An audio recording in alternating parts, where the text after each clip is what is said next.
Спасибо, они быстренько все, без всяких там. Кыргызстандык Чолпонбек Сыдыков Алматыдан Бишкекке келе жатканда 8 январ күнү кармалып катуу сабалган. Сыдыковдун жакындары бир нече күн анын каякта экенин билишкен эмес. 10 дней искали, вот до сих пор. 10 күн издедик. 10 күн ал кадимки эле ооруканада жатыптыр. Бирок аны эч ким таба албай койгон.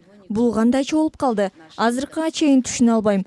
Биздин Тышкы иштер министрлигинин өкүлдөрү өлүкканаларды, ооруканаларды баарын издеп таппай коюшканын айтышты да. Переживали уже о худшем думали. Посмотрим. Чолпонбектин дарыгери Бишкектеги травматология жана ортопедия борборунун травматология бөлүмүнүн башчысы Убайдилла Насировдун Азаттыкка билдиргенине караганда, Чолпонбек Сыдыковдун сынган буттарына Казакстанда гипс гана салынган.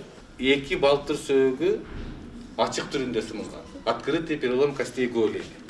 Бул оң жагынан дагы открытый перелом, сол жагы дагы открытый перелом костей голени. Азыр состояние больной стабилизировался. На данный момент пландуу түрдө операция жасалат. Окуя болгон 8 январ күнү Чолпонбек Сыдыков Казакстанда жүрүү мөөнөтү бүтүп жатканына байланыштуу Кыргызстанга кирип чыгууга мажбур болгон. Ал Бишкекти көздөй чыккан күнү шаарда абал туруктуу эле болчу. Келатканда аларды Казакстандын күч кызматкерлери токтотушкан. Башында документтерди текшерип эле кое берсе керек деп ойлогонбуз, дейт Чолпонбек. Стою. Он опять так же стоит. Биз аларды күтүп турдук. Документтерибизди текшерсе керек деп ойлогонбуз. Бирок алар документтерди текшербей бизди күттүрүп койду. Анан алар бир машинеге отургузушту.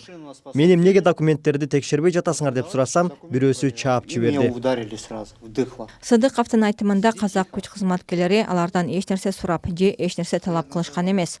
Райондук милиция бөлүмүндө бир күн кармашкан соң эч нерсе көрө албагандай кылып баштарын кийимдери менен ороп, бунаага салып белгисиз жерге алып барышкан. Ошол жерден катуу сабашкан. Нас, короче, всех посадили опять так же. Баарыбызды тизелеп отургузушту. Колубуз байланган. Мына ушул жерден катуу сабашты. Кечке уруп жатышты. Мени ошол жерден сындырышты. Милиция бөлүмүндө эмес, бутумду ушул жерден сындырышты. Ни ровода не сломали. Ал жерден 2 буту сынгандан кийин тез жардам чакырып салып беришкен. Казакстанда ооруканада 10 күн жаткандан кийин Кыргызстанга которулуп келген. Кыргызстандын Тышкы иштер министрлиги Чолпонбек Сыдыковдун сабалышына байланыштуу 21 январда Казакстандын Бишкектеги консулун чакырып, бул жаранын саламаттыгына оор залал келтирген казак күч кызматкерлери тууралуу нота тапшырган. Кыргыз тарап бул окуянын адилет, акыйкат иликтеп тергелиши, күнөөлүүлөрдүн жоопко тартылышы, Сыдыковго компенсация төлөнүшү керектигин билдирген.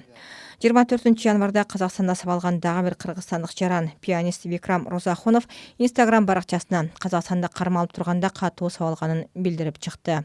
Кыргызстандын акыйкатчы институту Чолпонбектин жана Розахуновдун сабалышы боюнча иликтөө жүргүзүү өтүнүчүн башкы прокуратурага жана Ички иштер министрлигине жөнөттү. Ошондой эле Казакстандын акыйкатчысына Бириккен Улуттар уюмунун адам укуктары боюнча комитетине кат жолдоду.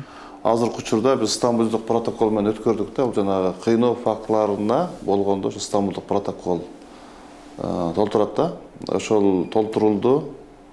Азыркы учурда биз башкы прокуратура менен Ички иштер министрлигине бердик.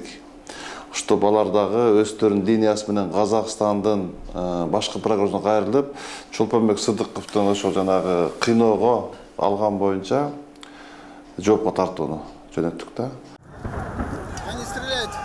Казакстандын Алматы шаарындагы башаламандыктан соң дайыны чыкпай жаткан дагы бир кыргызстандык Алтынбек Сүйүнбек уулу 21 январда табылды. Ал Чолпонбек Сыдыков менен бир таксиде болгон. Казакстандагы соңку окуяларга байланыштуу жалпысынан 10 кыргызстандык кармалган. Алардын баары чыкты. Каза болгондор 2.